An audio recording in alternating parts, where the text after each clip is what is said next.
Hi, I'm Junel Villacora from section CED 1A BSIT. Today, I'm gonna show you or I'm gonna discuss to you what are the types of function and what does the function make So special. our topic is a special type of function. So what is special type of function? Special type of function are function of differential equation or elementary equation, meaning these functions are functions with applied mathematical concepts from other fields of studies like statistics, harmonics, trigonometry, economics, and computer science. So you already know what's the definition of a special type of function. Therefore, I'm going to introduce to you what are those special types of functions. So the number one function is indicator function. So our first function is indicator. So by the way, what is indicator function? Indicator function is a function that outputs us if x is a subject of a, it has on and it has only two outputs, which is 1 and 0. So I will show you the examples of indicator function. Indicator function has a formula which is I is a subset of a of x equal to 1 if x is a limit of a, or 0 if x is not a limit on a. As you can see, there's a three sets of my example. So let's apply this formula to this set. Indicator sub a of 3, because 3 is a part of the set of a. So 1 is a output of the special function. Like what I said, the indicator function has two output, which is 1 and 0. So therefore 3 is in a, so 1. If it's not, it will output 0.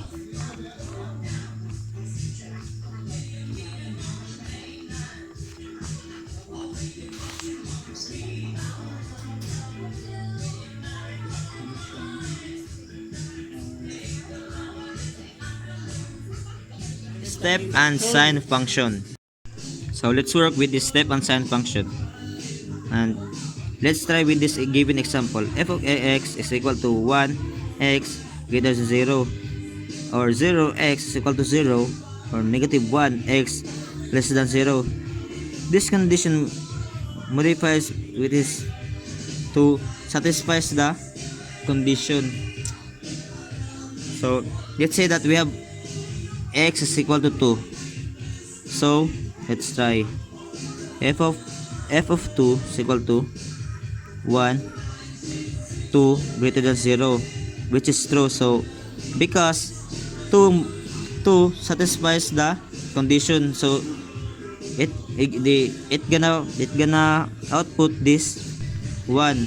This step function is an example of a sign function which will base of the sign of your x value. So let's say that we have x is equal to negative 2. So we will use this third condition, which is x is less than 0. So negative 2 less than 0, which is true.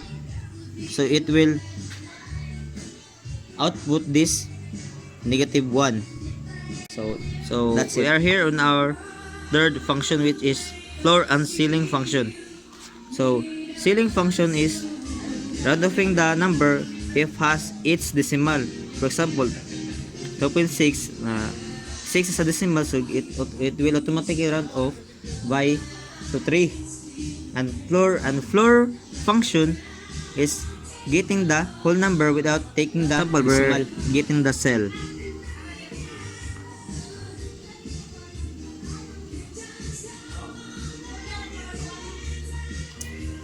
This cell is a cell formula. So let's say that we have decimal 3.5. So it will automatically run off to 4, because cell is all about round offing if the x has a decimal number. So let's try this floor.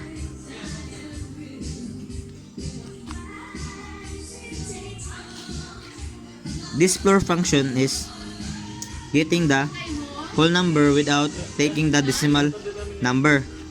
So let's say we have a x is 5.3. Therefore our floor number is 5 only. Because like what I said, floor function is getting the whole number without taking the decimal. So we are here on our last function, which is absolute function. So what is function? Absolute function is taking the sign of your x value or your value.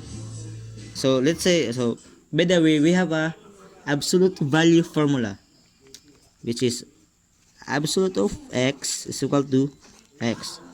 So let's say that we have absolute negative 2